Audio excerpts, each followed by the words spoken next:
Every year in the United States alone, there are over 145 million medical emergencies in any given year.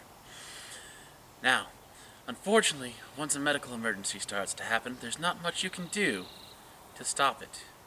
However, if you prepare ahead of time, you can minimize the damage. Being trained in first aid is always a good first step, but the next step is to make sure you're prepared. Now, one of these standard first aid kits like this, it's a good start, but let's be honest, in an emergency, it's absolutely useless. That's why today, we're going to teach you how to build your own first aid kit from scratch.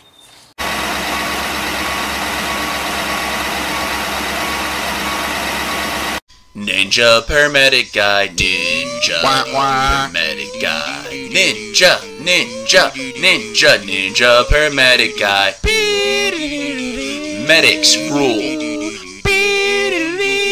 Ninja Paramedic Guy. Accidents are the cause of trauma. Ninja Paramedic Guy. Ninja Rescue 804, riding on scene. Ninja Paramedic Guy. You could spend hundreds of dollars buying a professionally made kit off the internet, but today we're going to teach you how to make your own kit for around $30. The first step is to gather a container in which you can keep your first aid kit. If you're starting out, using one of those store-bought kits as described earlier is perfectly fine, but you are going to want to add to it as we go. However, because the amount that we will be adding to our first aid kit today, it is preferred if you have a separate bag as pictured on the left. We'll start off with what I call the essentials. These are the things that are absolutely vital to have in any first aid kit. As you can see, we have PPE of gloves,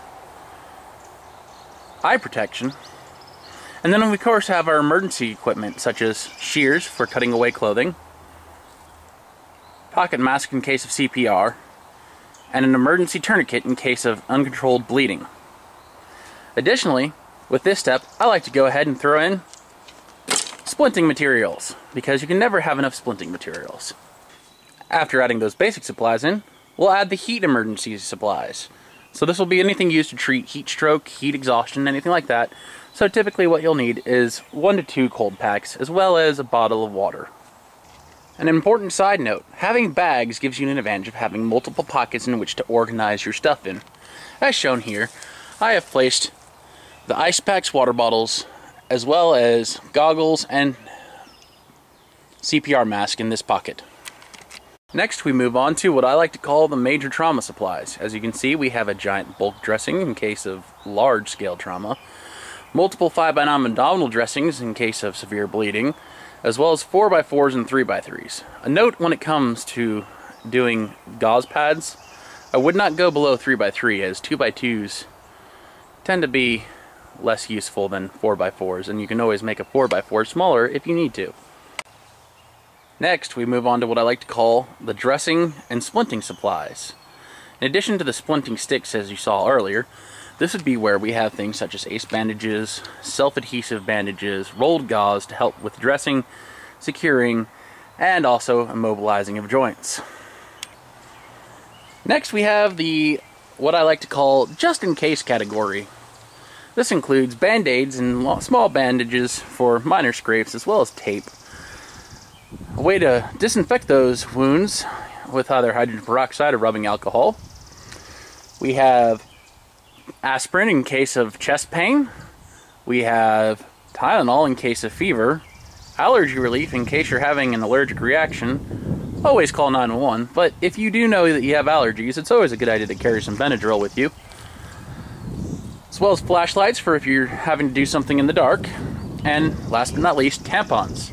Now, yes, those are for females if they need them, but also there have been stories saying that soldiers' lives have been saved by tampons in the battlefield.